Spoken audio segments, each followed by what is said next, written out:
Ustadz Ustazah yang telah hadir pada hari ini. Selanjutnya memasuki acara inti adalah penyampaian materi kajian Ahad pagi dengan narasumber kita yaitu Dr. Dian Agung Anggraini. Izinkan saya menyampaikan sedikit company profil beliau, kurikulum vitae beliau. Dr. Dian Agung Anggraini, beliau lahir di Malang pada tanggal 14 Februari tahun 1977. Alamat beliau di Jalan Kusmanaji nomor 40 Sumber Pucung Malang. Saat ini beliau menjabat sebagai Direktur Klinik Dian Kusuma Wijaya Sumber Pucung Malang. Beliau lulus dari Fakultas Kedokteran Universitas Wijaya Kusuma, Surabaya.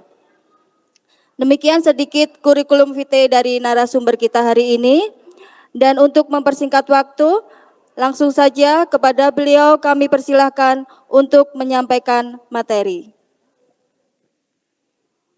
Monggo Dr. Dian, kami persilahkan. Assalamualaikum warahmatullahi wabarakatuh. Saya belum dengar dengan keras sekali yang untuk sebelah sini, untuk ibu-ibunya. Assalamualaikum warahmatullahi wabarakatuh. Selamat pagi semuanya. Alhamdulillahi wassalatu wassalam ala rasulillah wala alihi wassabihi wa mawalah amma ba'du. Yang terhormat Ketua Yayasan Ustadz Paweh yang kebetulan hari ini tidak dapat hadir dan diwakilkan oleh Kabid Dakwah Ustadzah Ani.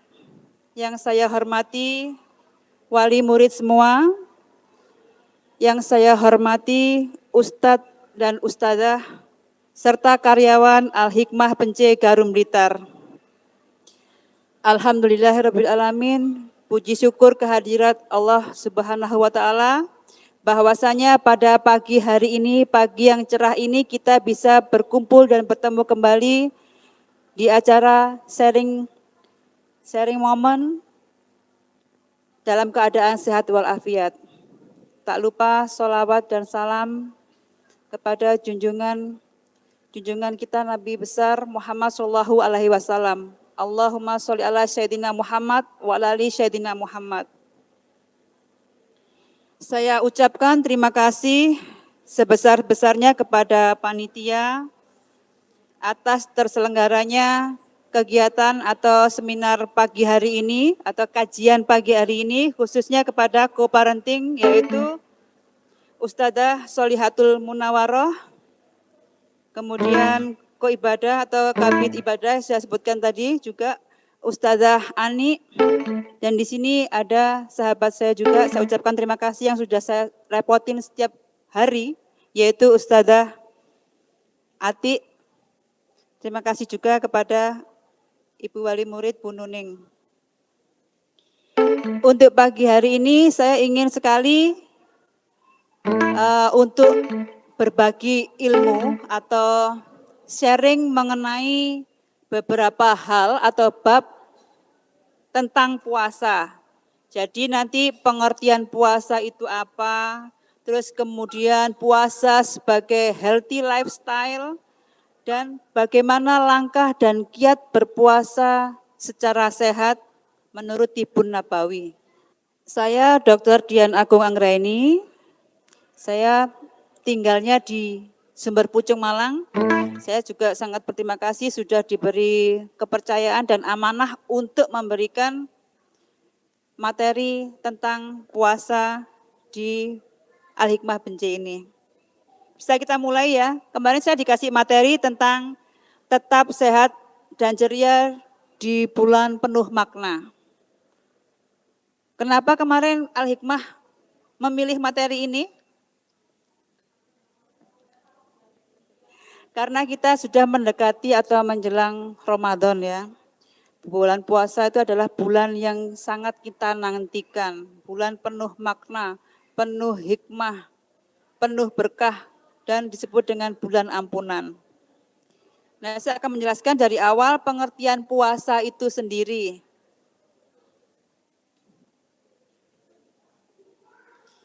Nah, puasa, apakah puasa itu? Puasa atau saum bagi orang Islam adalah menahan makan dan minum serta segala perbuatan yang membatalkan puasa dari terbit fajar hingga terbenamnya matahari. Dan ini merupakan salah satu dari 5 rukun Islam. Dan puasa sendiri sudah diatur dalam Al-Quran, yaitu surat Al-Baqarah ayat 183.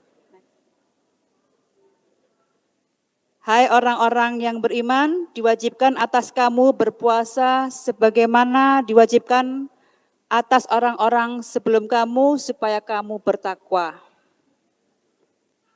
Artinya apa?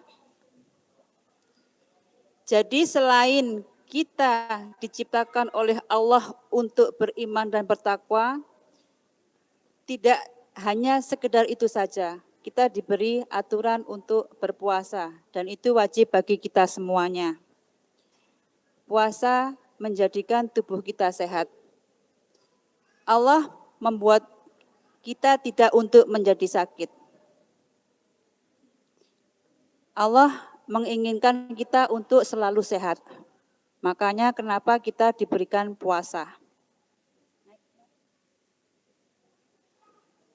Nah, puasa ini sebagai pola hidup sehat atau healthy lifestyle, di mana dengan berpuasa, maka diharapkan kita bisa melakukan proses detoksifikasi yang efektif, yaitu racun-racun yang menumpuk di dalam tubuh karena sisa makanan, karena sisa metabolisme, sisa obat-obatan yang sudah atau seringkali kita minum, ataupun aktivitas otak yang menyebabkan berbagai penyakit. Jadi di sini diharapkan dengan berpuasa kita menghindari sakit, lebih sehat. Sudah bersiapkah kita berpuasa untuk Ramadan ini? Semangat nggih? Nah,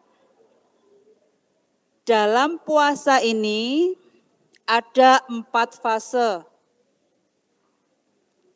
Jika panjenengan semua tahu manfaat dan hebatnya puasa, maka akan sangat senang berlapar-lapar. Karena zamannya Rasul itu, Rasul tidak pernah merasa kenyang seumur hidupnya. Beliau selalu dalam keadaan lapar. Karena di dalam rasa lapar itu ada beberapa rahasia yang banyak orang atau beberapa mungkin kita tidak mengetahui atau memang belum tahu. Nah, dalam puasa ini nanti saya bagi menjadi 4 fase. 4 fase ini jika kita bisa melakukan secara penuh, bonusnya kita banyak sekali. Jadi setelah kita melakukan 4 fase, tetap harus ada 2 syarat yang harus diikuti, yaitu healthy eating plan dan iftar yang tidak boleh berlebihan. Pada puasa kita diminta untuk melakukan pola hidup sehat, healthy lifestyle tadi.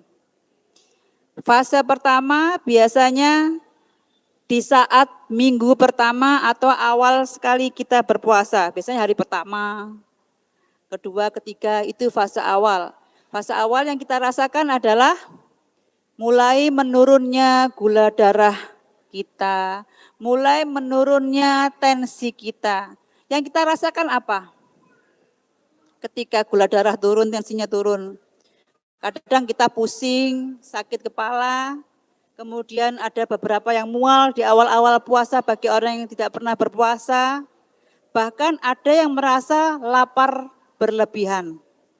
Itu yang kita sebut dengan fase pembersihan. Itu di minggu pertama. Nanti di selama Ramadan ini ada 30 hari, kita menjadi 4 fase. Jadi minggu pertama, minggu kedua, sampai minggu keempat. Ya. Kemudian yang fase kedua ini tubuh sudah mulai bisa beradaptasi dengan puasa itu sendiri. Beradaptasinya khususnya di daerah yang awalnya kita menerima asupan 2.000 kalori per hari bagi perempuan, 2.500 kalori bagi laki-laki, menjadi 500 kalori hingga 700 kalori. Berarti kan dipangkasnya sudah banyak sekali kalorinya, ya. Nah, tubuh itu sudah mulai bisa memproduksi energi dengan atau disesuaikan dengan jumlah yang masuk ke dalam tubuh kita. Nah, dengan jumlah kalori yang masuk dan turun di dalam tubuh, maka tubuh juga mempunyai kompensasi untuk meningkatkan white blood cell kita, atau istilahnya sel darah putih. Kalau pada keadaan sehari-hari kita, sel darah putih itu akan meningkat jika ada infeksi di dalam tubuh kita. Tapi ketika kita saat berpuasa, maka tugasnya sel darah putih tadi atau white blood cell, dia memperbaiki sel-sel yang rusak menjadi sel yang baru. Maka fase kedua ini saya sebut sebagai fase perbaikan. Jadi fase pertama tadi fase apa? Fase pembersihan, ya. Fase pembersihan itu di minggu pertama atau detoksifikasinya yaitu. Kemudian fase kedua, fase perbaikan. Nah, minggu ketiga ini adalah fase revitalisasi.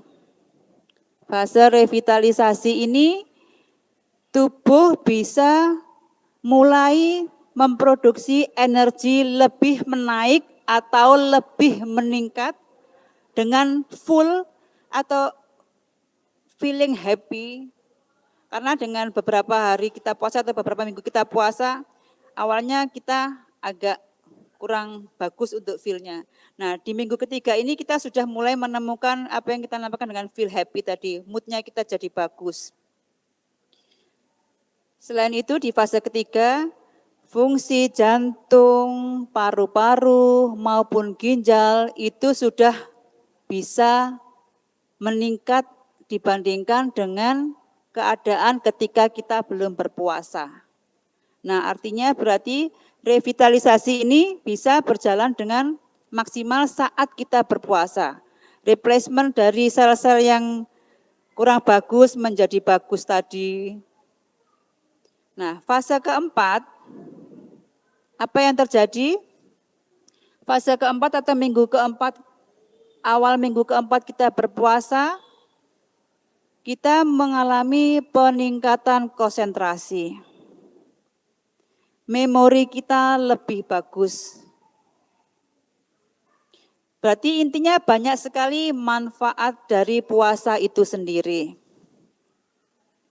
Masih bisa diingat ya tadi fase-fasenya dalam berpuasa? Monggo. Pertama,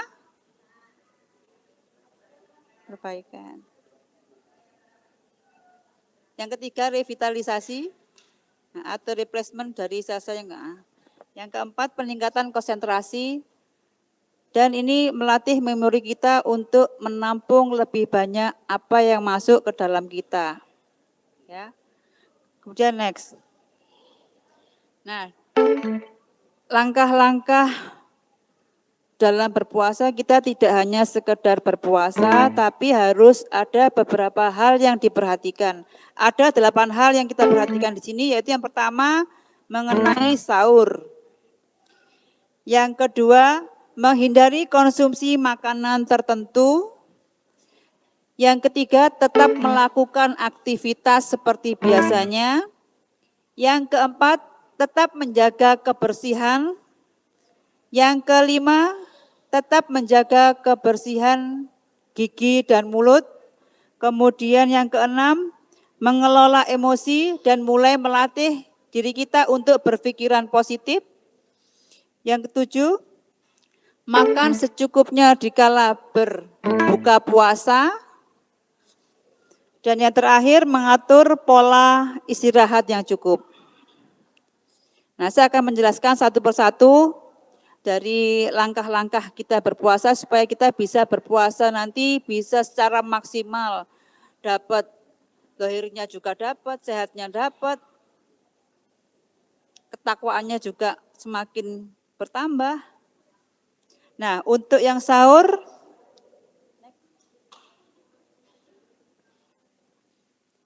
sahur ini sangat penting sekali bagi kita untuk memperoleh cadangan energi.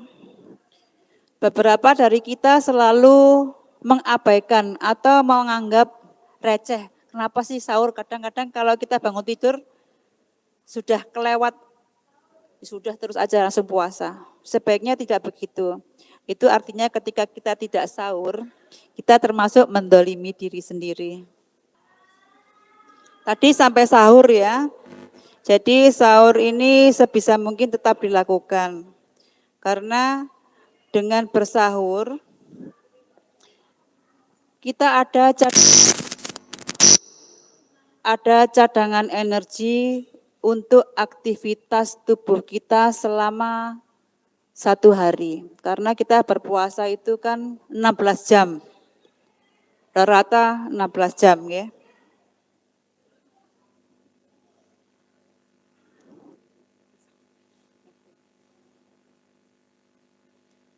Nah, di hadisnya pun juga ada semua sahur adalah barokah.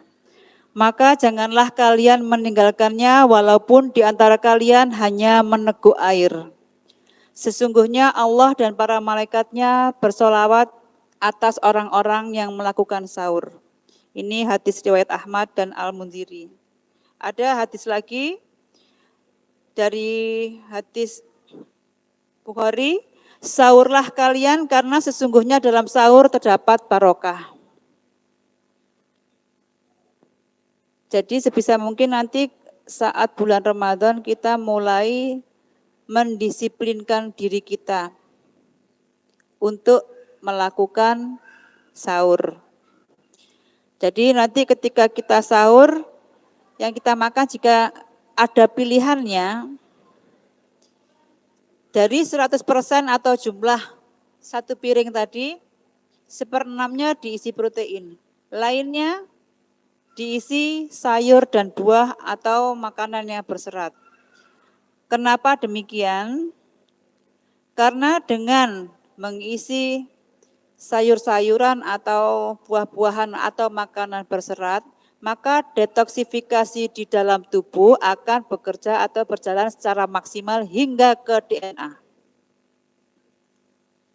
Tapi saya prefer Bapak Ibu sekalian untuk lebih banyak makan sayurannya. Sayurnya bisa 2 kali lipat daripada buahnya. Sayur untuk detok hingga intraseluler sampai ke DNA-nya, untuk buahnya sebagai prebiotiknya aja atau biotiknya.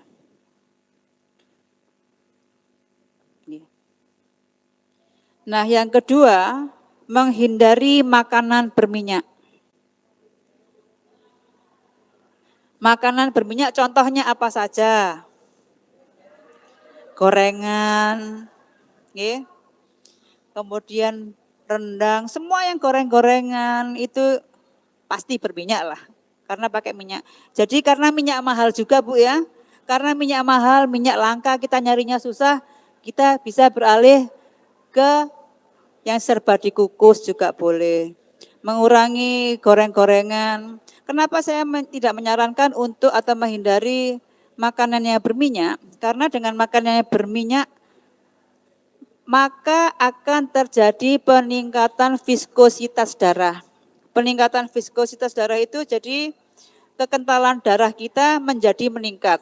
Ketika darah kita menjadi kental, maka kekurangan atau sangat sulit untuk mengikat O2.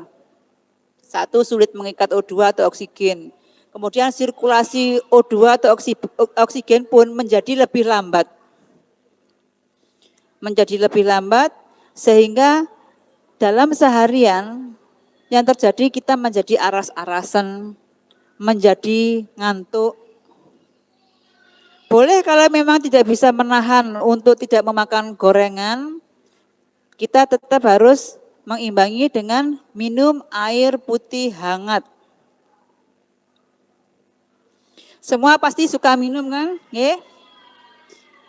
Takaran air minum untuk masing-masing sudah tahu? Biasanya secara umum minum air hanya 8 gelas saja. Tapi gelasnya seberapa? Kan setiap orang berat badannya berbeda. Ya, nanti saya jelaskan lagi. Saya lanjut dulu. Nah, untuk selanjutnya menghindari minuman dingin, makanan pedas ataupun asam. Karena mulut atau kerongkongan dan lambung yang sudah tidak dilalui makanan akan terjadi peningkatan asam lambung yang akan mudah naik bila mengkonsumsi makanan dan minuman sejenis itu. Selama berpuasa boleh kita minum vitamin C, boleh minum atau makan makanan yang asam tapi tidak terlalu asam. Yang bisa mengukur keasaman yang kita rasakan adalah diri kita sendiri. Kadang menurut saya asam, belum tentu menurut Bu Nuning asam. Ya, tapi kita mulai menjaga supaya kita bisa menempuh Ramadan ini secara paripurna. Oke. Nah, yang harus kita hindari lagi, hindari kopi dan minuman manis. Sebenarnya ini bukan hanya kopi saja, tapi kopi dan teh. Menghindari, jika bisa dihindari karena kita masih ada pilihan air putih hangat, seperti itu kan. Nah, kenapa saya menyarankan untuk tidak mengkonsumsi teh dan kopi? Karena saat berpuasa kita membutuhkan cairan banyak. Sedangkan fungsi atau ketika kita minum kopi dan teh, dia bersifat diuretik atau mengeluarkan cairan di dalam tubuh. Kalau terlalu banyak minum teh, pasti nanti kita BAK-nya juga lebih banyak. Yang terjadi pada saat siang hari, lebih dari 8 jam kita sudah dehidrasi. Kasihan tubuh kita. Oke. Kemudian untuk konsumsi manis pun atau terlalu banyak gula biasa atau glukosa, itu juga harus dikurangi.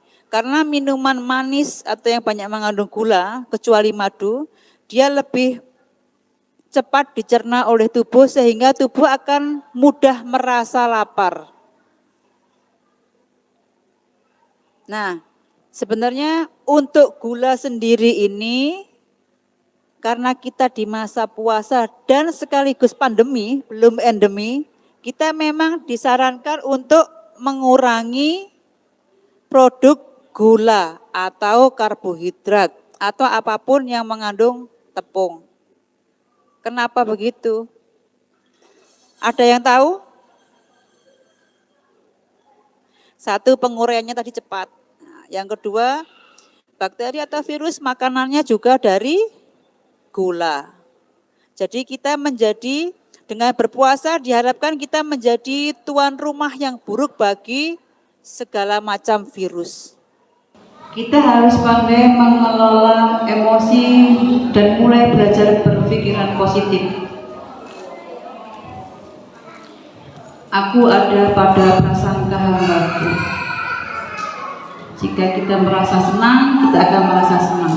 Jika kita akan merasa nggak enak, jadinya juga nggak enak. Jadi kita harus membiasakan diri berpikiran positif, supaya nanti hasil akhirnya juga positif semua. Jika kita melakukan hal yang berulang, minimal sebenarnya 40 hari.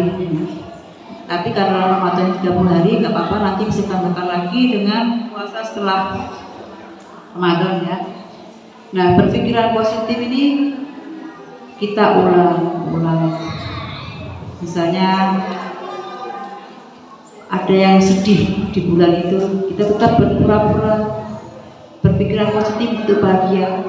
Berpura-pura bahagia itu dilakukan berulang-ulang terus sampai 40 hari atau sampai 30 hari akan tertanam ke dalam long term memory.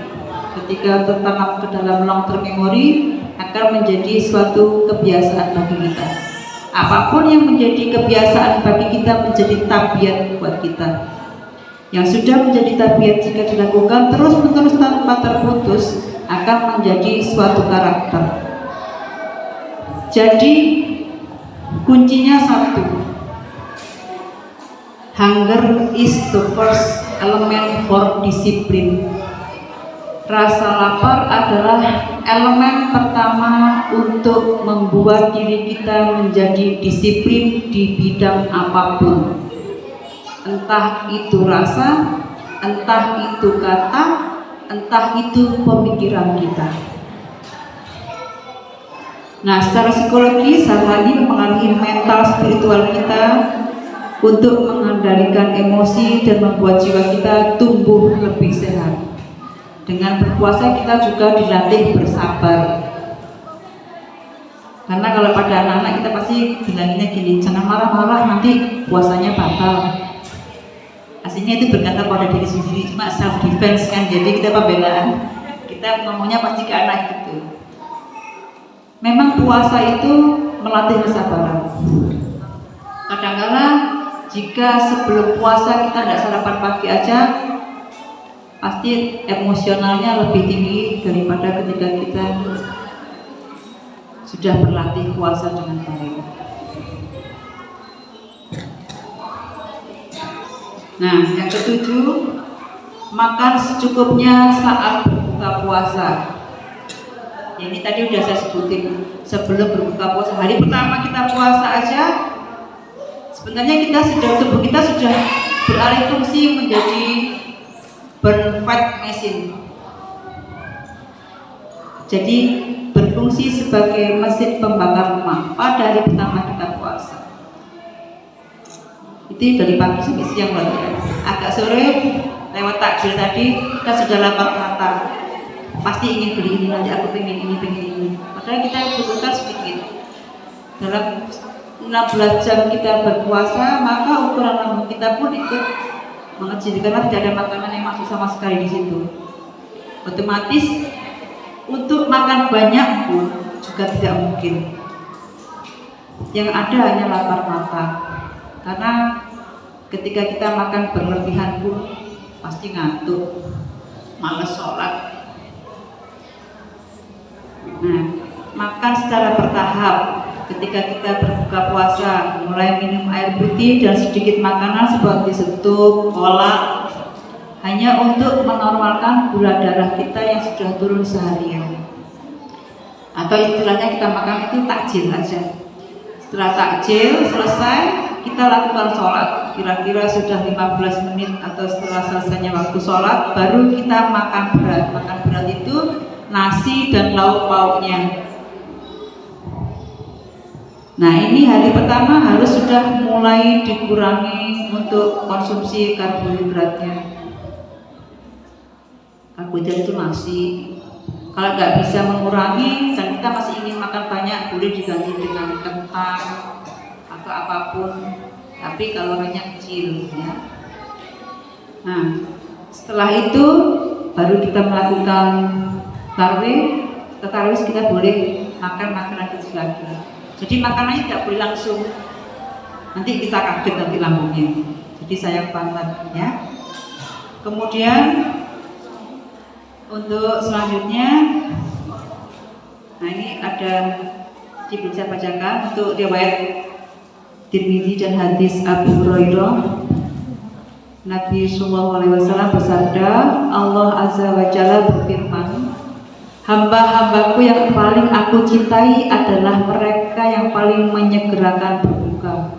Begitu azan, langsung ambil air. Kemudian jika masih ada persediaan kurma, boleh kita makan kurma.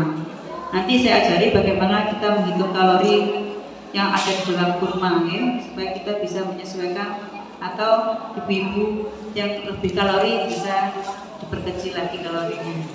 Nanti pasti berhasil bulan ini. Nah, tidak ada satu wadah pun yang diisi oleh Bani Adam lebih buruk daripada perutnya. Cukuplah baginya beberapa suap untuk memperkokoh tulang belakangnya agar dapat tegak. Apabila tidak dapat dihindari, cukuplah sepertiga untuk makanannya, sepertiga lagi untuk minumannya, dan sepertiga lagi untuk nafasnya. Itu menurut hadis Tirmidzi. Jadi secara ilmiah pun, di kedokteran pun kita tetap harus menjaga apa yang masuk ke dalam lambung kita, karena kita akan menjadi apa yang kita makan. Dan kita tetap harus memperhatikan seberapa banyak makanan yang masuk ke tubuh kita. Kalau di hadis sudah disebutkan begitu, di tempat saya sendiri, di ilmiah sendiri itu sudah ada memang perut itu atau lambung itu terbagi menjadi 3. Sepertiga untuk makanan, sepertiga untuk minuman, dan sepertiga untuk udara. Tapi kadang kita sampai bersesak itu berarti itu sudah lebih dari separuh, lebih dari 2/3-nya. Kenapa demikian? Harus dibagi begitu. Kita bisa melihat sehat tidaknya seseorang di zaman sekarang itu dilihat dari lingkar perutnya juga bisa. Nanti harus banyak bertanya bagaimana cara mengecilkan, ya. Nah, yang ke-8 adalah mengatur pola istirahat yang cukup. Cukup itu artinya pas, tidak kurang dan tidak lebih. Istirahat 1 jam sebelum menyantap makanan berbuka yang telah dihidangkan dan istirahat, setidaknya selama 1 jam di waktu siang hari. Karena aktivitas siang hari menyebabkan banyak keringat keluar. Jika harus bangun pagi untuk menyiapkan makanan sahur, maka jangan tidur terlalu malam untuk keperluan yang tidak terlalu penting. Jadi kita sudah dalam keadaan puasa, kita jangan lagi membuat tubuh kita untuk tidak beristirahat. Kita berpuasa itu mengistirahatkan organ, tapi tetap melakukan aktivitas jasmani kita sehari-hari. Jadi tetap harus ada jedanya untuk beristirahat. Bisa siang hari setelah zuhur itu kita tidur 1 jam, apakah malam harinya diperbanyak setelah tadarus boleh. Pokoknya yang penting-penting aja kita lakukan, yang nggak penting nggak usah, supaya nggak mubadir gitu waktunya kita, ya. Nah, ini yang harus diperhatikan ketika berpuasa adalah minum 8 gelas air per hari. Gelasnya seberapa? 8 gelas per hari itu berarti bangun tidur, ya. Nomor 1 bangun tidur. Kemudian selepas sahur, saat berbuka puasa, selepas sholat maghrib, kemudian selepas makan atau buka puasa itu, selepas makan, selepas sholat isya, selepas sholat tarawih, dan sebelum tidur. Saya ingin Bapak Ibu semua mengetahui berapa kebutuhan cairan masing-masing. Kebutuhan cairan tubuh kita adalah minimal 30% dari jumlah berat badan tubuh. Nah, beratnya berapa, Ustaz? Beratnya 59 itu berarti 60, ya. Kalau kita buatkan 60 berarti kalau 30%-nya sehari 1,8 liter minimal. Nanti itu dibagi menjadi 8 gelas. Kalau gelasnya gelas bebek itu pasti 200 mili. Kalau gelasnya yang ada pegangannya, kalau cangkir itu cuma 2. Kalau yang agak besar itu, yang gelasnya partai itu 350 mili itu, ya. Jadi nanti bisa dibagi. Ustazah beratnya berapa? 61,8 liter per hari, itu dibagi 8, atau 2 liter dibagi 8 biar gampang, nanti 250 cc. Kalau pakai aqua gelas bisa 17 cukup. Kalau misalnya aqua besar, ya aqua besar 1 sama tangguhnya 1, itu minimal. Nah, yang kita butuhkan cairan ini bukan hanya air putih saja, tapi apa makanan berbuah ataupun yang lainnya tetap kita hitung sebagai cairan, ya. Terus kemudian yang terakhir, ini ada iklan untuk bapak-bapak dan Pak Ustadz. Nah, bahayanya langsung merokok setelah berbuka puasa, ya. Ketika kita berpuasa itu O2 dalam tubuh kita otomatis kan juga berkurang. Nah, ketika kita berbuka puasa, biasanya bapak-bapak ini paling pertama malah nggak cari air putih, cari rokok. Nah, itu malah nanti resiko untuk kesehatan kita lebih besar. Kita jadi lemas, malas makannya juga iya, padahal nutrisi tetap harus masuk. Kemudian risiko terjadi kanker paru depannya jangka panjang itu juga mulai ada. Jadi sayang sekali kesehatan. Nah, saya mengharapkan dengan datangnya bulan puasa ini nanti akan melatih kita untuk mulai mengurangi rokok. Syukur-syukur alhamdulillah kalau begitu. Bukan mengurangi dari kotak, itu kurangi satu buka. 3 pak sehari Pak ya.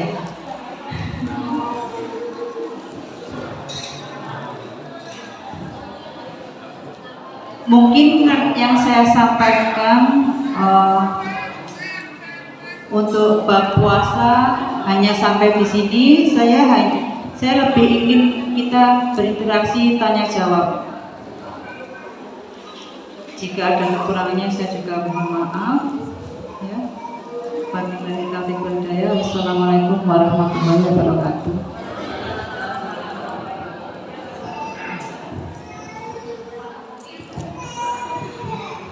Baik, terima kasih Dr. Dian Agung Anggraini atas materi yang telah disampaikan.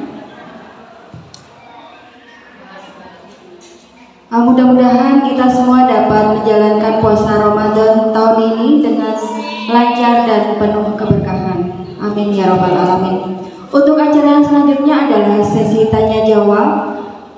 Kita mempunyai waktu 30 menit dokter untuk sesi tanya jawab ini. Kita bagi menjadi 2 sesi nggih, Ayah Bunda. Untuk sesi yang pertama kita buka dengan 3 pertanyaan. Monggo Ayah Bunda yang ingin punya unek-unek, ingin ada yang ditanyakan, mumpung ada pakarnya di sini. Iya, soalnya dawuh dokter kalau tidak ada yang ditanya nanti dokter yang bertanya. Silakan Ustazah Aika bisa maju ke depan.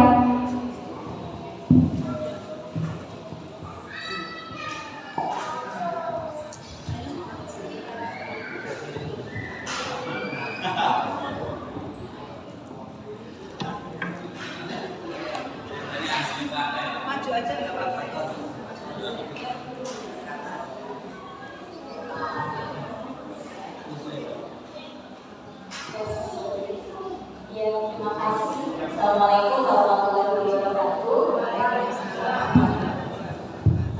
Saya mau bertanya dulu, boleh? Oh, namanya Ika. Ika. Iya. Saya ingin bertanya yang pertama tentang tadi manusia itu kan butuh 8 gelas minimal ya sehari. Nah, dalam kondisi puasa ini tadi juga sudah memberikan jadwal dalam minum air putih. Nah, ketika kita banyak iklan bertebaran gitu ya, saya mengamati iklan ini.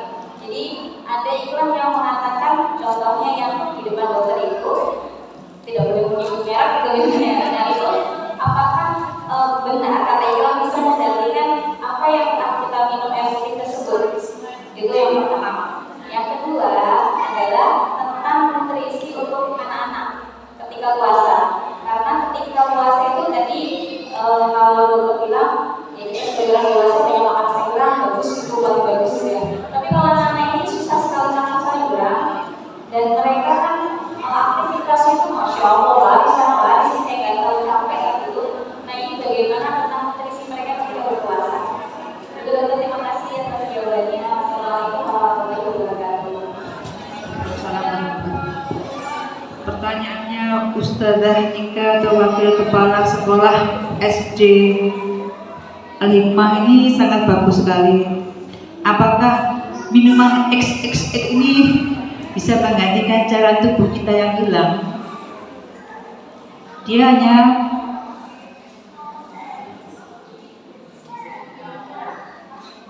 saya baca dulu isinya apa.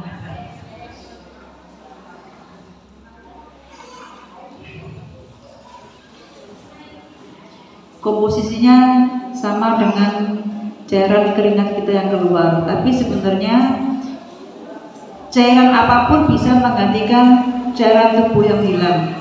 Intinya kita tetap harus minum minimal 30% jumlah berat badan tubuh. Kalau berat badan tubuhnya Ustaz Aika tadi berapa? 50 ya? 50 kan? Kalau 50 ya 50 lah. Minimal 1,5 liter per hari. Itu makanya saya tadi sudah sampaikan yang bisa kita minum atau kita sebut cairan itu selain air minum bisa kuah makanan atau minuman ini, atau yang jelas sebisa mungkin kita menghindari minuman kemasan. Saya tadi belum menjelaskan mengenai jika kita kan harus menghindari teh dan kopi. Nah, itu ada gantinya sebenarnya. Gantinya itu ketumbar diseduh atau digodok. Rasanya sama kayak teh, tapi khasiatnya dia lebih banyak. Satu, untuk detoksifikasi tubuh yang baik, kemudian bisa sebagai anti aging yang baik.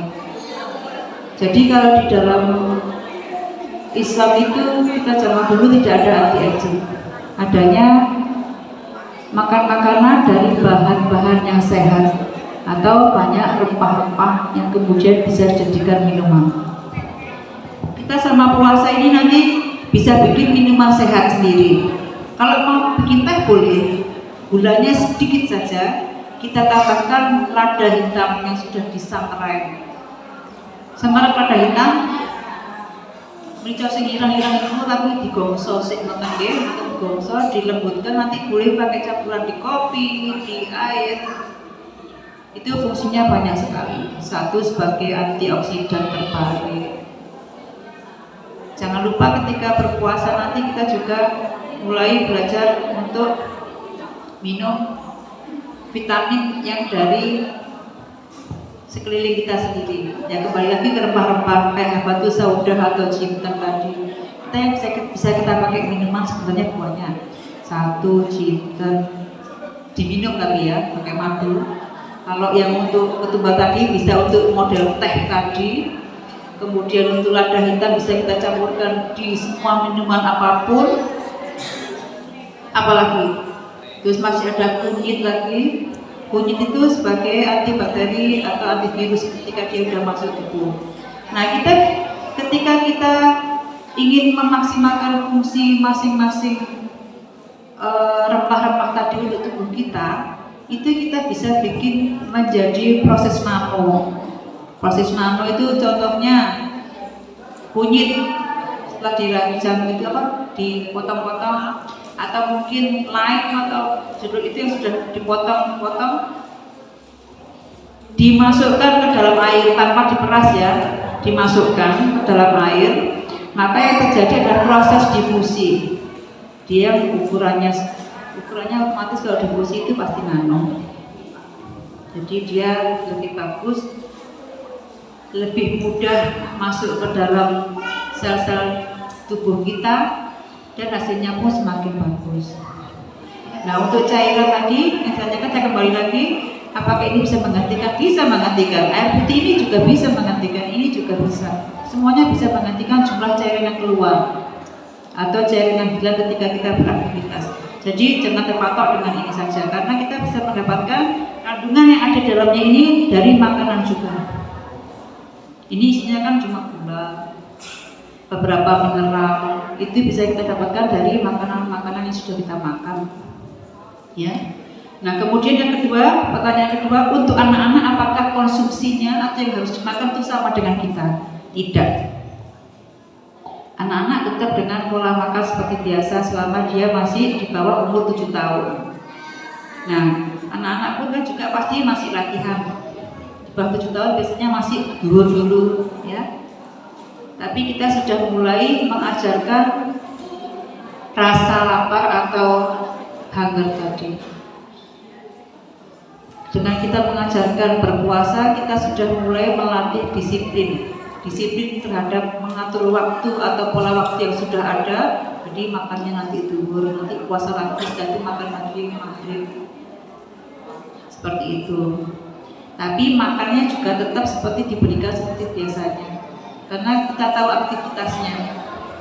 Yang penting jumlah cairan tetap diukur dan disesuaikan dengan aktivitasnya. Yang jelas untuk anak-anak tetap 4 sehat 5 sempurna. Untuk ibu-ibu yang mungkin lebih kalorinya itu 4 sehat 5 sempurna tetap, tapi jumlahnya diganti. Sayurnya diperbanyak, untuk proteinnya nanti dibuat 1/6-nya saja, kacang-kacangannya juga harus banyak, susunya susu nabati, boleh pakai susu kedelai. Terus kemudian nasinya dikurangi. Nah, kita fokusnya malah ke cairan untuk mengurangi berat badan dan untuk menambah stamina tubuh kita sendiri. Cara yang terbaik seperti tadi, kita selama bulan puasa kita bisa bikin cairan infusion tadi untuk nano tadi.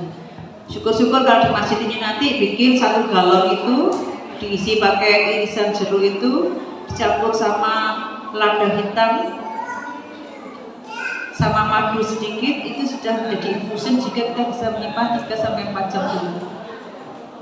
Itu bagus untuk tubuh. Untuk berbuka puasa kan nggak apa-apa, untuk takjil nanti takjilnya diberi sama kurma. Nah, tadi saya ingin menjelaskan juga masalah kurma. Kurma untuk kalau di sini kita pakai kurma ajwa kan juga sulit mencarinya. Kurma ajwa itu yang hitam banget itu dan harganya mahal. Yang ada di tempat kita adalah kurma lokal sekarang juga ada dan kurma biasa. Kurma biasa itu biasanya kandungan gulanya ada beberapa yang memang asli, ada beberapa yang memang diberi campuran gula. Tapi kita bisa membedakan rasanya. Kalau rasanya agak enak banget itu biasanya malah gula. Nah, ketika kita mau konsumsi itu juga nggak apa-apa karena sudah campuran dengan gula dari buahnya sendiri yaitu fruktosa. Kalau kita pakai ajwa cuma 7 atau 7 buah, kalau pakai kurma yang biasa yang kita beli yang sangat lengket sekali itu kita pakai 4-5 saja. Itu kalorinya sama dengan sepiring nasi. Sebenarnya itu sudah cukup untuk diet. Diet itu kalau kita itu mesti persepsi kita diet itu mengurangi makan atau mengurangi porsi makan, padahal bukan. Diet itu mengatur pola makan dan mengatur apa yang harus kita makan sesuai dengan kebutuhan tubuh kita. Kalau zaman dahulu itu penyakit degeneratif nggak ada. Zamannya Rasul itu nggak ada penyakit degeneratif kayak hipertensi, diabetes itu nggak ada. Yang ada penyakit wabah saja. Karena mereka hidupnya sangat tergantung dengan alam sekitar. Yang dimakan adalah dari yang sudah diciptakan Allah. Beda dengan orang-orang zaman sekarang. Kita makan semua siap saji, semua frozen food karena praktis. Untuk saya sendiri itu saya jarang sekali makan daging, mengurangi nasi juga. Bukan nggak suka, tapi saya memang berusaha sehat dan saya juga takut sakit. Karena saya mengingat Allah menciptakan kita tidak untuk sakit. Makanya dalam waktu 12 bulan itu kita diberi waktu 1 bulan atau 30 hari supaya kita menjadi sehat dan lebih segar lagi dengan revitalizing tubuh kita sendiri dengan detox dan lain-lain, dengan berpuasa. Ya, mungkin ada yang ditanyakan lagi. Monggo.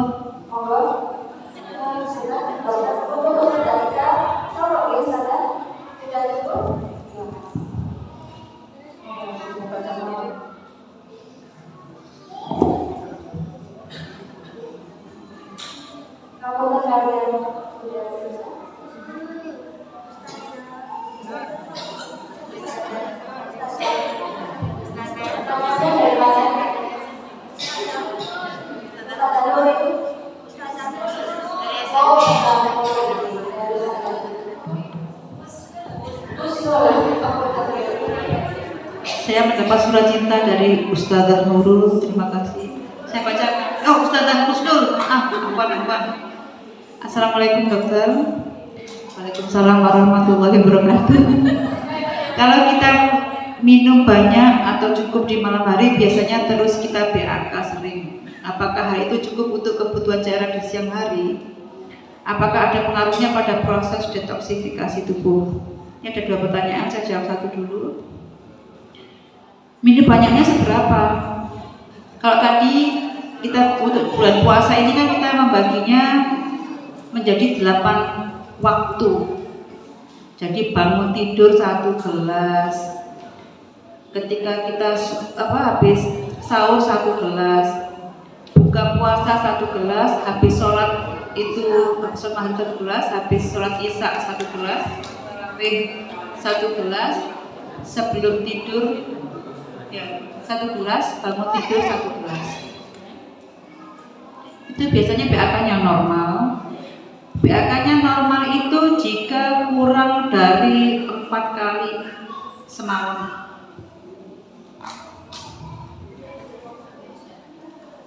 Itu sudah normal. Kalau misalnya kita seringnya dikatakan sering itu yang berapa kali? Berarti ada gangguan metabolisme tubuh.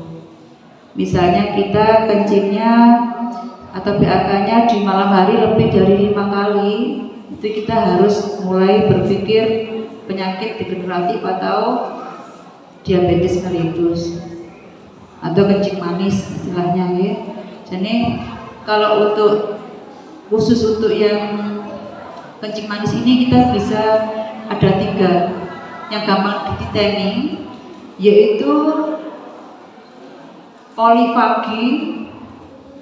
Jadi kita akan sering lapar, polidipsi, kita akan merasa sering haus, dan poliuri, akan sering BAK lebih dari 5 kali ketika malam hari. Nah, kita pembagian minum untuk 8 gelas tadi saat berpuasa itu berbeda dengan saat kita sehari-hari. Nah, saat sehari-hari sebaiknya bangun tidur minum 2 gelas air, kemudian makan dan lain-lain. Bangun tidur pertama kali kita temui air, ya. Nanti sebelum tidur pun juga 2 gelas air. Jadi sisanya 4 gelas tadi untuk sehari-hari pada saat beraktivitas. Sampai di sini paham, Bu? Oke. Berarti kalau BAK-nya sering mungkin ada infeksi atau ada degeneratif itu tadi. Karena kalau minumnya cuma sesuai dengan itu insya Allah nggak ada BAK lebih dari 3 atau 4 kali. Dan itu normal, ya. Terus kemudian pertanyaan kedua, apakah tidur siang bisa menggantikan proses detoksifikasi yang biasanya terjadi pada tidur malam? Karena Ramadan biasanya kita sangat sedikit tidur malamnya. Kadang beberapa teman-teman saya ustazah di sini itu tidurnya enggak Ramadan aja juga 2-3 jam aja. Ya Bu Ati, tadi mana Ustazah Ati? Ustazah Ati ini tidurnya loh cuma 2-3 jam sehari. Katanya saya begitu.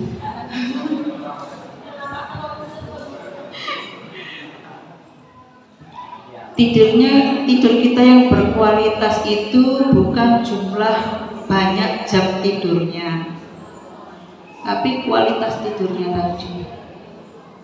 Benar-benar lep gitu. Jawabannya apa?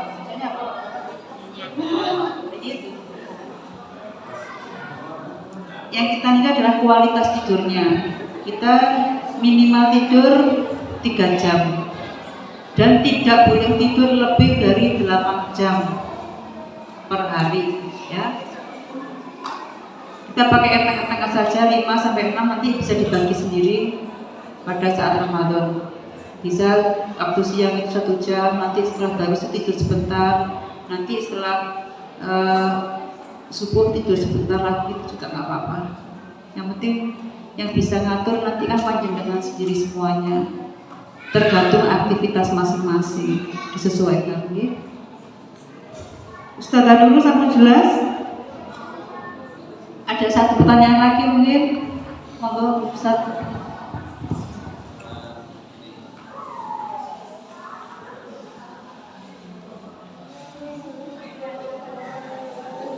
Terima kasih. Saya Roman. Dulu pernah saya ketika SMP SMA itu saya 18 itu hanya kurang kelebihan kalau begitu ya, karena di daerah saya kan jadi jarang menggunakan ya. Tapi ketika sudah nikah karena sahabat Madiun terbukti dengan karena meskipun tidak beraktivitas berat juga beringat dan minumnya itu lebih dari itu malah dari 8 bulan. Tapi ketika menikah ini pas pulang di Madiun banyak minum, pas pulang ke Bogor kurang minum. Tapi dalam tubuh saya itu sehat, maksudnya tidak ada kurang dan kekurangan cairan apa mungkin untuk teori 30% cairan tadi mungkin tidak berlaku tidak di daerah John atau memang aku pikirannya. Pertanyaan Pak Nur Rahman, Ustadz Rahman, ini cukup menarik nih, karena ternyata tadi Pak Rahman ini diem ternyata ngitung ini berapa gelas kemarin yang saya minum gitu ya Pak ya. Nah mungkin makanya saya tadi menjelaskan di awal untuk kebutuhan cairan kita sebaiknya kita pakai presentasi jumlah berat badan tubuh atau 30%, bukan gelas. Karena gelasnya kita masing-masing berbeda. Ada cuma gelas yang 200 cc itu ada, yang 350 cc itu ada. Jadi pakai gelas yang mana dulu?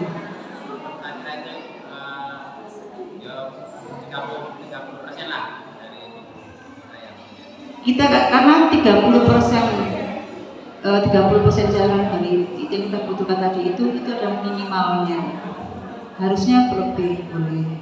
Tapi juga tidak boleh berlebihan, tetap minimal 30%. Yang jelas 30% misalnya dengan berat tadi 60, kebutuhannya otomatis kan 1,8 liter per hari. Atau kita ringkas 2 liter bagi menjadi 18 ketika berpuasa menjadi 250 mili. Ini 8 gelas yang ukurannya gelas belimbing tadi itu, gelas belimbing itu 200 sampai 250. Kan kecil-kecil itu insya Allah pas itu ukurannya. Karena dengan adanya cairan, ketika cairannya dalam tubuh itu cukup untuk metabolisme kita, maka detox kita juga bagus sekali di tubuh. Cuma kalau kita kekurangan cairan, nanti kita misalnya kalau kurang cairan kita bisa lihat dari kulitnya kering, bibir sudah pecah-pecah, seperti itu. Cuaca tidak berpengaruh, hanya cuaca itu nanti pada suhu cairan yang kita minum, tinggal tambahkan. Tapi sebaik-baiknya air minum saya tetap menyarankan untuk saat ini tetap air minum atau air hangat. Jika memungkinkan kita bisa minta atau minum air hangat saja. Oke. Ini ada pertanyaan lagi? Oke, monggo.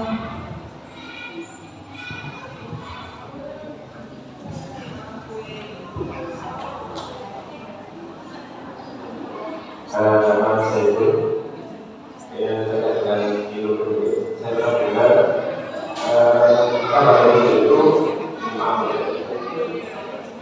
ya, untuk sebelum umur atau apa itu kita sepanjang minum air itu karena tidak ada sesuatu yang membutuhkan. Ini betul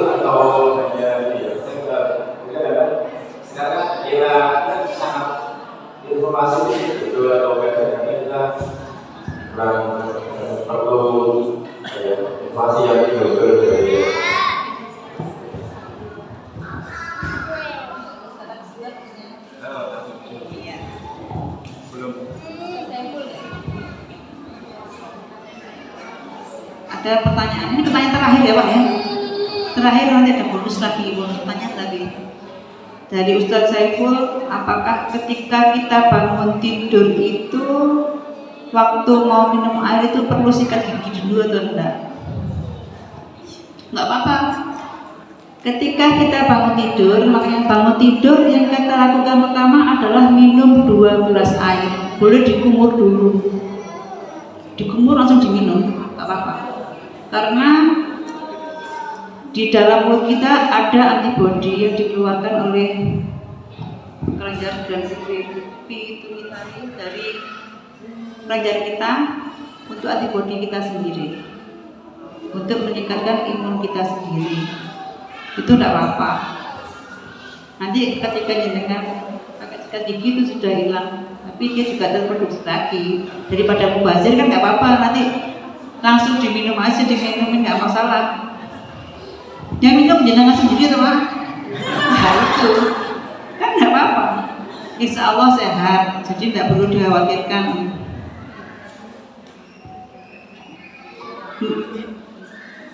Tapi yang jelas kalau mau tidur tetap sikat gigi dulu. Okay? Jadi sisa-sisa makanan itu kan kita untuk sisa makanan di gigi itu proses pembusukannya semakin lebih cepat daripada yang masuk ke dalam tubuh. Jadi 3 jam dia sudah ada proses pengasaman dan terjadi pembusukan di rongga gigi dan mulut. Nah, sikat gigi nanti kamu tidur ya proses sikat gigi dulu. Kita minum dulu itu tidak apa-apa, langsung diminum. Kemudian kita melakukan aktivitas seperti biasa. Kemudian sarapan pagi kita minum lagi. Nah, nanti saya tambahkan lagi untuk Bapak dan Ibu semua. Ketika kita melakukan makan dan minum nanti dikasih sparing waktu, kecuali keseratan. Artinya sparing waktu itu setelah selesai makan tidak langsung minum. Biasanya kalau orang Jawa itu makan minum, harusnya dipisah. Setelah makan 10 menit kemudian atau 15 menit kemudian baru minum. Ya. Kenapa begitu? Kan mengingat tadi lambung atau pencernaan kita sepertiga makanan, sepertiga minuman, dan sepertiga udara. Dan turunnya makanan ke dalam lambung itu lebih lama daripada cairan. Otomatis kenapa saya menyarankan kenapa setelah makan nggak harus langsung minum, supaya absorpsi makanan yang masuk dalam tubuh kita lebih maksimal. Karena ketika kita makan terus minum hasilnya nggak maksimal, tapi penumpukan di perutnya atau di abdomennya kita lebih banyak. Nah ini khusus ibu-ibu dan bapak-bapak ya, bapaknya tarik langsung semua. Ada 2 jenis protein daging ya. Daging itu ada daging merah dan daging putih. Daging merah ini berarti sapi, kambing ya. Kalau daging putih yang saya sebutkan ini berarti dari golongan ikan. Nah, ketika kita mengkonsumsi daging merah, itu dia akan dibuang oleh tubuh setelah 2 kali 24 jam. Artinya kita makan bakso sekarang, dibuangnya 2 hari ke depan. Sekarang makan bakso, nanti sore makan bakso, bisa makan bakso. Maka yang terjadi adalah penumpukan di abdomen atau racun-racun dengan metabolisme yang kurang bagus di tubuh kita. Oke? Jadi sekarang dibatasi ya Bu. Kalau makan daging, sebenarnya bukan bakso saja. Maksudnya itu daging merah semua dan dagingan itu memang dibuang oleh tubuh setelah 2 kali 24 jam. Untuk ikan dia dibuang 24 jam. Makanya saya ingin semua tetap seimbang ketika kita makan. Jika kita terlalu banyak makan makanan pedas atau makan makanan daging merah, tetap kita harus menjaga minuman hangat lebih banyak. Ya untuk membantu proses detoksifikasi tadi. Terus kita pun juga tidak harus setiap hari makan daging atau makan ikan. Yang penting kita harus banyak makan makanan berserat sesuai dengan keadaan kita, kondisi kita saat ini kurang mendukung jika kita terlalu berlebihan untuk makanan yang kurang sehat. Yang kedua, saya juga menginginkan atau menghimbau kepada Bapak Ibu sekalian untuk mulai mengurangi makanan dan minuman dalam kemasan. Contohnya mie instan. Mie instan itu banyak sekali anak-anak senang, tapi itu sebenarnya kurang bagus. Bolehlah kita beli seminggu atau 1 bulan sekali untuk anak-anak, sebulan sekali ya. Kalau untuk ibu-ibu mungkin dia sudah bisa beradaptasi dan bisa mendetek dirinya sendiri, pasti seminggu sekali boleh lah. Yang jelas jangan terlalu sering. Kalau ingin mie instan boleh mie, tapi mie yang bikin sendiri itu aja. Kita kasih bumbu atau tambahkan tadi rempah-rempah itu, karena banyak sekali rempah di sekeliling kita. Sebenarnya Indonesia tuh untuk ketika misalnya orang sakit itu ya, proses penyembuhannya harusnya lebih cepat, karena kita punya semua rempah ada, semua tanaman toga ada, yang di negara lain tidak punya. Jepang sekarang nomor 1 untuk kesembuhan dan penggunaan tanaman herbal. Indonesia punya semua, tapi kita belum bisa membuat seperti itu. Nah, insya Allah nanti kita mulai dari diri kita sendiri mulai sekarang. Ini mungkin begitu ya Pak. Saya tadi jadi panjang lebar tadi.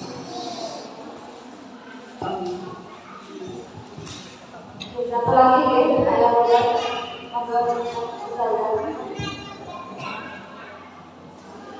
terima kasih.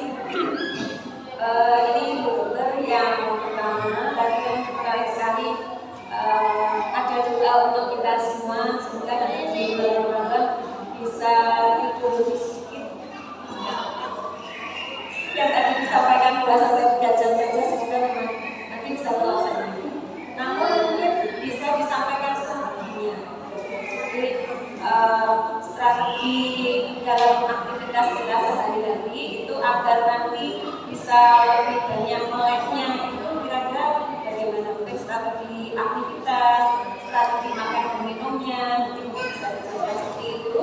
Terus yang bikin kita penasaran tadi di belakang itu tanda-tandanya tidur berkualitas itu seperti apa? Apakah blengsek gitu ya, blengsek. Kadang blengsek tuh juga berlebihan, jadi akhirnya tidurnya malah setengah. Itu yang pertama dulu. Kemudian yang kedua, ini dokter kan kita, tapi itu sebenarnya yang ingin saya tanyakan tentang rempah-rempah ya. Kira-kira biasanya kita kan persiapan obat-obatan yang ada di rumah itu yang sering kan ya paracetamol, terus apa itu namanya ya angin gitu ya. Nah, kira-kira dengan kondisi pengakuan bahwa negara kita itu sudah kaya rempah apa sih sebenarnya yang bisa kita siapkan di dalam keluarga kita untuk persiapan sewaktu-waktu misalnya anak kita panas, kita masuk angin, embun dan sebagainya yang mudah dan simple juga pemanfaatan. Kemudian yang terakhir, ini teman-teman karena dokter kita juga dokter kecantikan teman-teman ya, jadi pengen tahu juga sebenarnya kan sudah ada rumus ya di agama kita untuk membersihkan muka itu termasuk membersihkan saat itu sudah termasuk di situ. Namun saya yakin ada teori yang lebih khusus lagi ya, membersihkan yang simpel karena saya ya terutama mungkin juga teman-teman mengalami nggak suka yang ribet-ribet. Kira-kira yang paling simpel itu bagaimana ya membersihkan muka biar nanti tetap ceria. Terima kasih.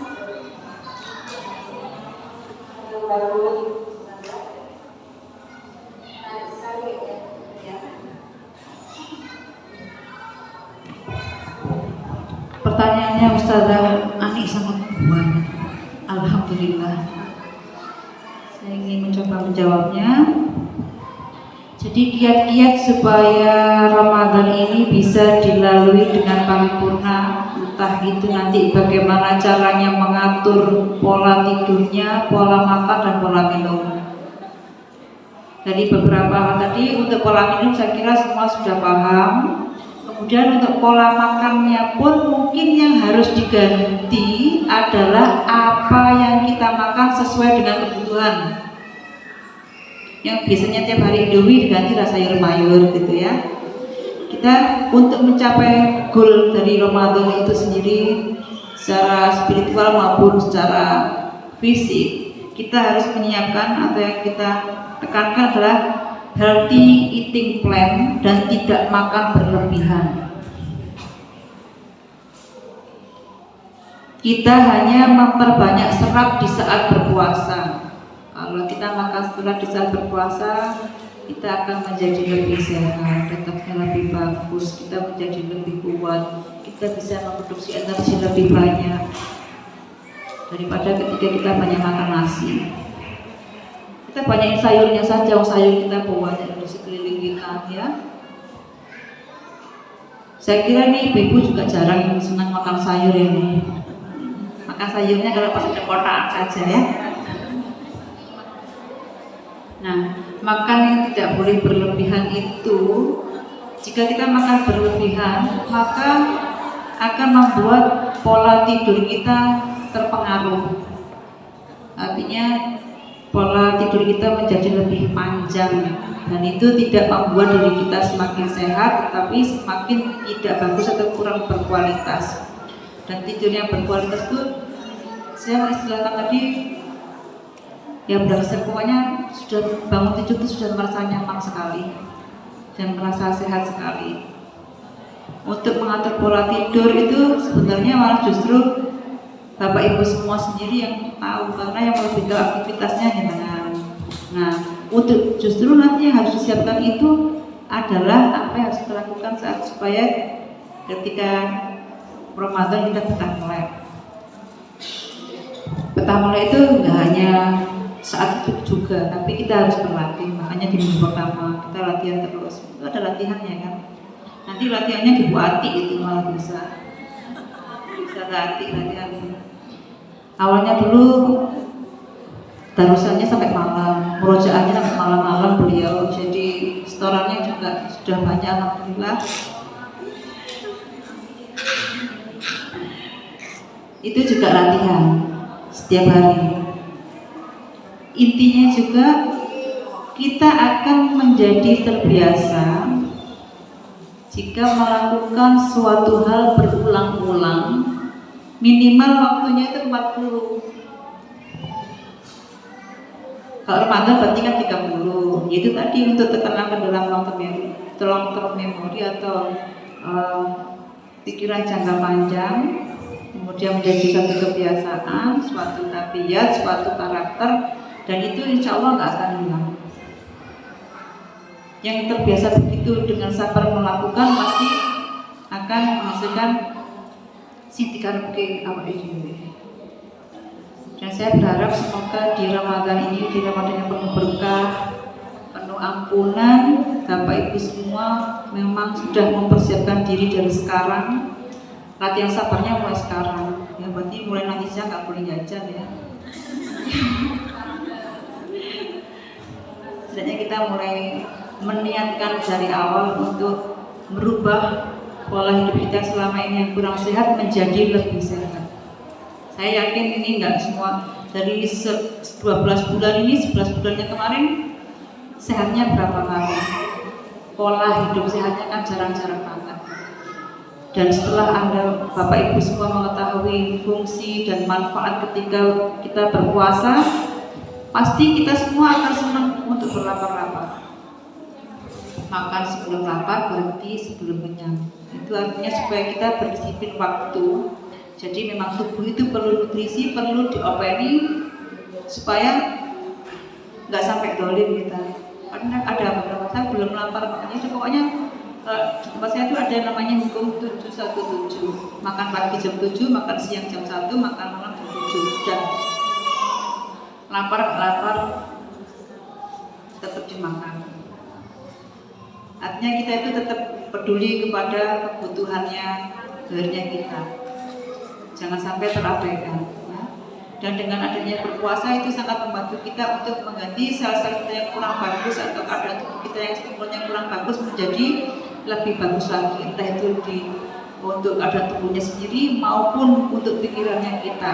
Karena dengan berpuasa selama 30 hari itu, saya yakin pikiran kita pun menjadi lebih bagus, lebih tenang, lebih rasional, intuisinya juga lebih bagus. Kurang apa lagi? Saya yakin setelah Ramadan nanti Bapak Ibu semua dengan cara atau pola yang benar pasti akan senang berlapar-lapar. Saya ingin demikian juga, karena sudah ada contohnya. Rasul tidak pernah merasa kenyang dalam hidupnya, tapi tubuhnya masih bagus, dinamis, masih six pack.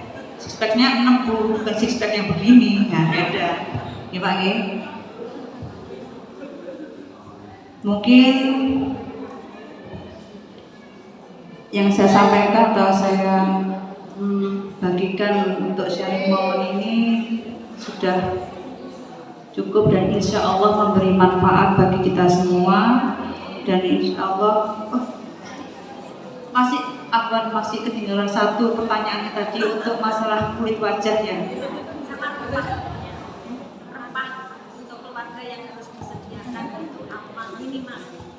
Ini untuk rempah dulu. Nah, sebenarnya di tempat kita itu untuk di Tibun Nabawi kita sudah diajarkan untuk mengobati atau menyediakan obat di rumah. Yang wajib itu ada beberapa. Yang wajib sediakan pertama adalah madu. Yang kedua adalah habatus sauda atau jintan. Tapi pengobatan yang ketiga pengobatan ini tapi tidak harus disediakan di rumah, yaitu berbekam. Tapi karena ini tidak bisa disediakan di rumah, kita ganti dengan rempah-rempah. Rempah di kita selain jintan itu juga termasuk rempah-rempah, tapi ada beberapa hal lagi yang harus disediakan. Satu, kunyit.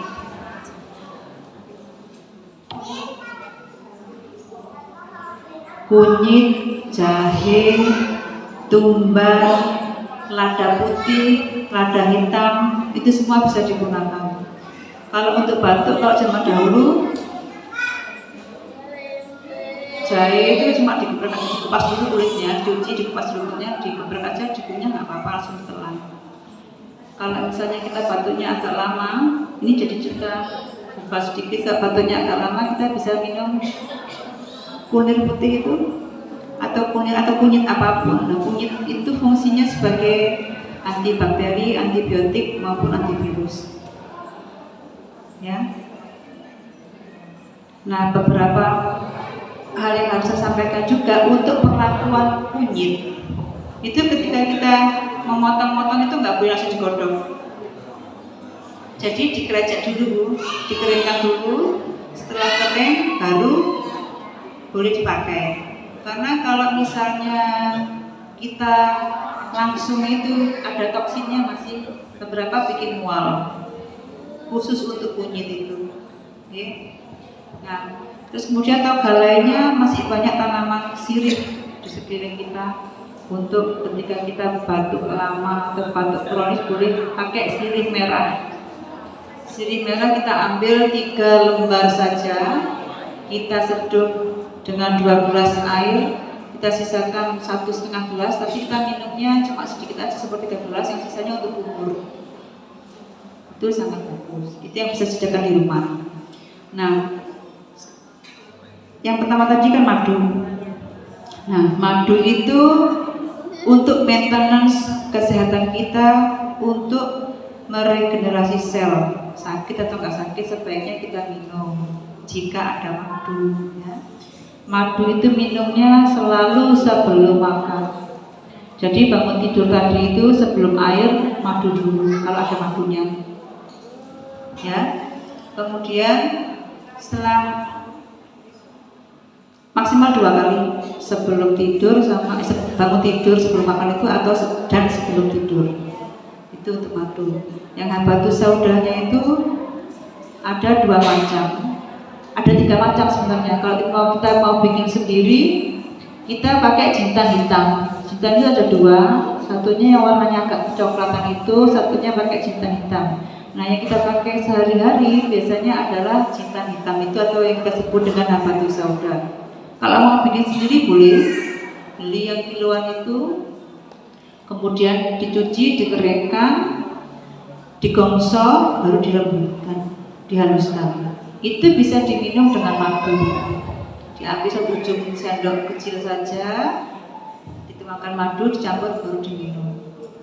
Itu juga sebelum makan. Jika dia pakai habatus sauda plus madu, bisa dipakai sebelum makan. Tapi habatus sauda yang seperti yang sudah ada kemasannya itu pun ada 2 macam.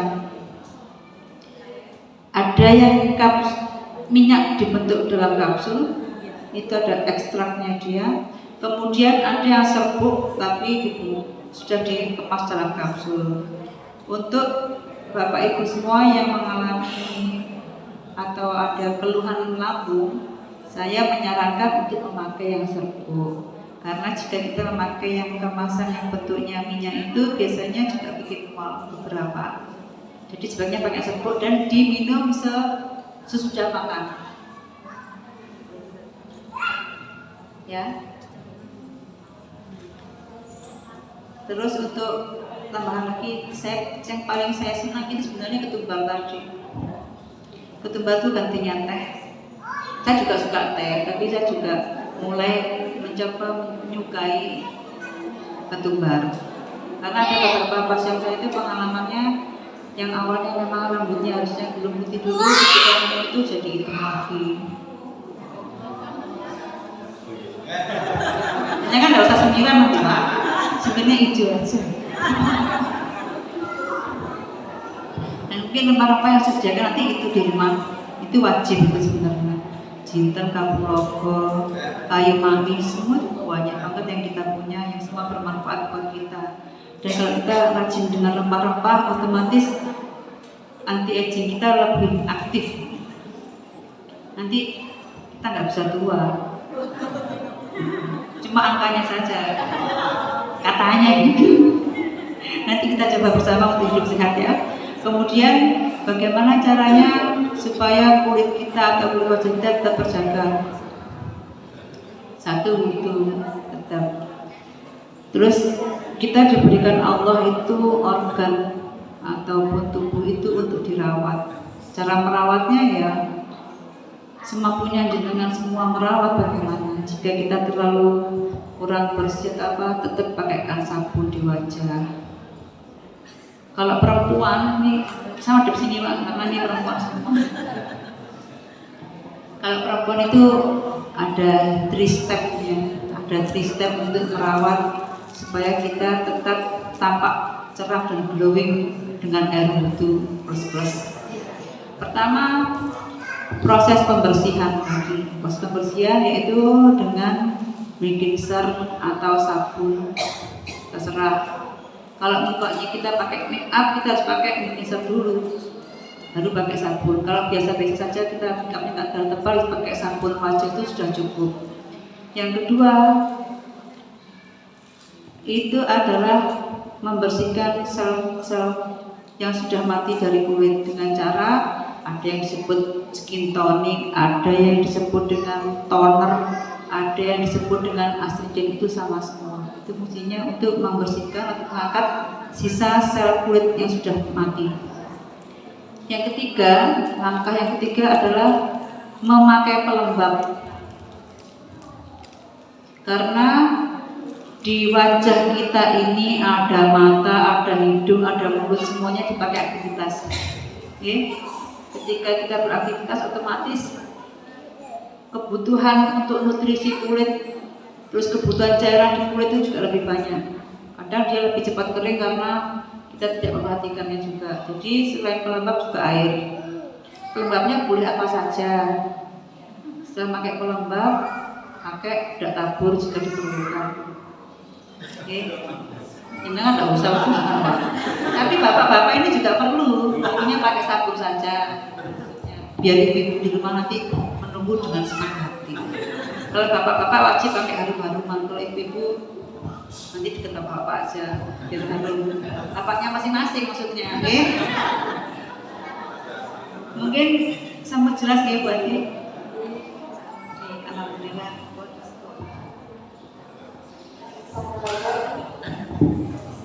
Alhamdulillah yang mudah sepertinya masih buahnya yang sebenarnya jadi karena dapat beberapa waktu dan lain kali bisa melakukan yang sangat cantik. Baik ayah bunda, alhamdulillah seluruh pertanyaan sudah dapat terjawab. Mudah-mudahan kedepannya kita bisa menjadi pribadi muslim yang lebih baik lagi. Acara terakhir adalah doa dan penutup. Untuk doa pada Ustaz Saiful kami silakan untuk memimpin. Pada beliau kami persilakan.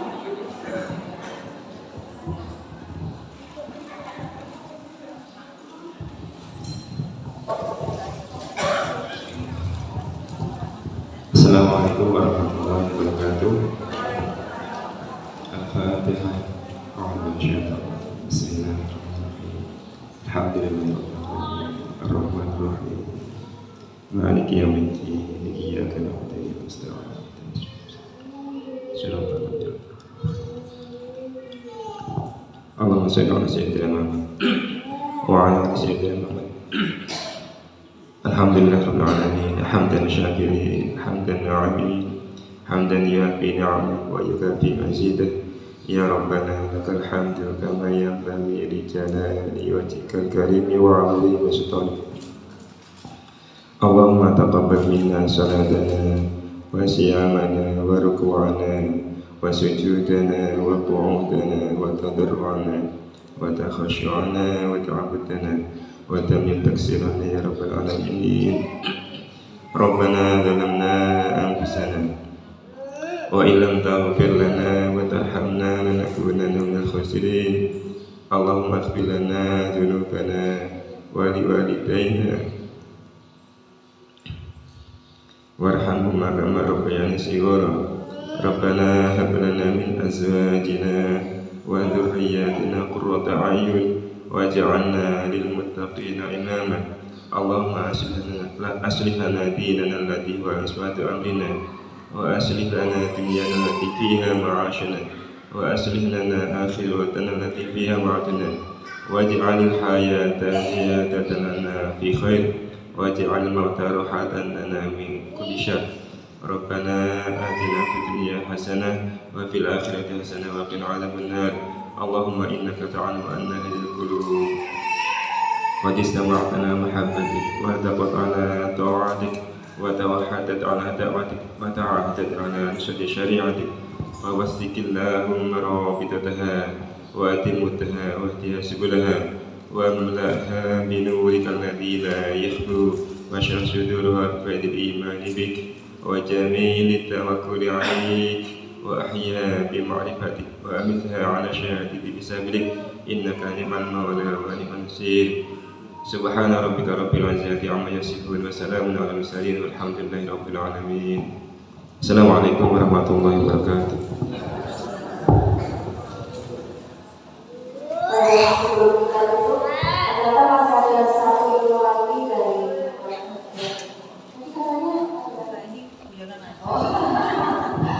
Tadi mau kasih guyonan buat bapak-bapak. Caranya ngetes Mario Ngasih itu gimana Pak? ya. Monggo Pak. Pak Saiful tadi saya dengar sudah tahu. Ayo, madunya harus pulang dulu. Kalau istrinya marah, nanti madunya masuk ke bawah. Ya, seperti itu ya. Jadi kalau